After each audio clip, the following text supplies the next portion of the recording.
అందరికీ నమస్కారం. హీరో గోపీచంద్ నటించిన విశ్వం మూవీ యొక్క టీజర్ కొద్దిసేపటి క్రితం యూట్యూబ్లో రిలీజ్ అయింది. యూట్యూబ్లో మంచి వ్యూస్తో దూసుకుపోతున్న ఈ మూవీ యొక్క టీజర్ ఎలా ఉందో చూద్దాం. ఇక టీజర్ చూస్తుంటే సీను వైట్ల మార్క్ బాగా కనపడుతుంది. హీరోకి వాళ్ళ నాన్న అంటే ఎంతో ఇష్టం ఉన్నట్టుంది. నీ అబ్బా అంటే వాళ్ళ నాన్నని ఏదన్నా అంటే అన్నా చిన్న మాట అన్నా కానీ కోప్పడే క్యారెక్టర్లా అనిపిస్తుంది. ఇక హీరోయిన్ విషయానికి వస్తే హీరోయిన్ క్యారెక్టర్ బాగా పాష్ గర్ల్గా ఉంది, అడ్వాన్స్డ్ గర్ల్గా కనపడుతుంది. విలన్ ఎవరు అనేది చూపించలేదు, సస్పెన్స్లో పెట్టారు డైరెక్టర్ గారు. వెన్నెల కిషోర్, నరేష్ గారు మొత్తం అవుట్ అండ్ అవుట్ కామెడీ ఎంటర్టైనర్లా కనబడుతుంది టీజర్. సినిమా కూడా అవుట్ అండ్ అవుట్ కామెడీ ఎంటర్టైన్మెంట్లా అనిపిస్తుంది. టీజర్లో ఒక పాపను కిడ్నాప్ చేసి రోడ్డులు ఎత్తుకెళ్ళినట్టుంది. ఆ పాప ఎవరు, ఆ పాపను హీరో ఎందుకు సేవ్ చేస్తాడు, ఆ పాపతోనే మెయిన్ కథ అంతా నడిచే విధంగా ఉంది.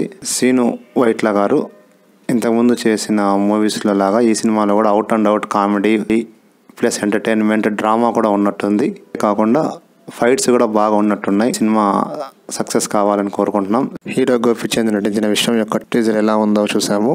గత కొన్నేళ్లుగా పెద్ద బ్లాక్ బస్టర్ కోసం ఎదురు చూస్తున్న గోపీచంద్ ఈ సినిమా పెద్ద బ్లాక్ బస్టర్ అవుతుందేమో చూడాలి. హీరో గోపీచంద్ యొక్క ప్రీవియస్ మూవీ భీమా ఆశించిన స్థాయిలో ఆడలేదు. ప్రొడ్యూసర్ టీజీ విశ్వప్రసాద్ గారి ప్రీవియస్ మూవీ మిస్టర్ బచ్చన్ అది కూడా ఆశించిన స్థాయిలో ఆడలేదు. సీను వైట్ల యొక్క previous movie Amar Akbar Anthony ఈ మూవీ కూడా ఆశించిన స్థాయిలో ఆడలేదు.